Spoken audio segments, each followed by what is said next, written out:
mouvement. C'est-à-dire que j'ai imaginé cette compagnie essentiellement pour m'approcher de textes qui ne seraient pas forcément des textes théâtraux ou des textes pour le théâtre mais pas forcément beaucoup montés.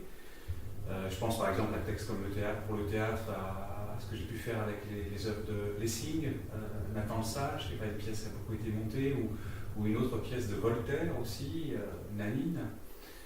Et puis ces derniers temps, beaucoup d'adaptations en fait, que ce soit des romans, comme celui de Laurent Binet, ou tout dernièrement HHH de Laurent Binet, pas le tout dernier qui vient de sortir, pas encore. Et puis tout dernièrement, une adaptation d'un roman de Nancy Houston qui s'appelait Une adoration. Et c'est vrai que j'expérimente aussi avec la compagnie des adaptations de textes qui ne sont absolument pas non seulement dramatiques, mais non plus fictionnels, comme Retour à Reims, qui est un texte sociologique au départ. Voilà, donc c'est un outil, cette compagnie, pour s'aventurer, je dirais, aux confins et aux limites de ce que le théâtre peut offrir, avec évidemment l'envie que ce soit toujours émouvant.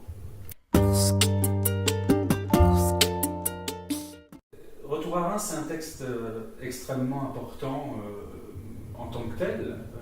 C'est un travail extrêmement important en tant que tel. Je pense qu'il a une vertu que peuvent avoir certains grands textes, c'est-à-dire une vertu libératrice. Quand on lit Retour à Reims, on comprend beaucoup de choses.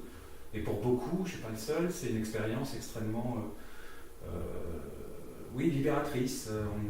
On a une forme de lucidité sur des situations aussi difficilement explicables que celle de la honte, par exemple. Didier Ribon réussit à bien expliquer les mécanismes de la honte dans le rapport qu'on peut avoir à sa famille. Et de ce point de vue-là, j'étais assez convaincu, assez persuadé qu'on pouvait inventer un théâtre qui soit du théâtre, mais qui garde cette qualité de scientifique, d'une certaine manière, qu'a Didier Ribon.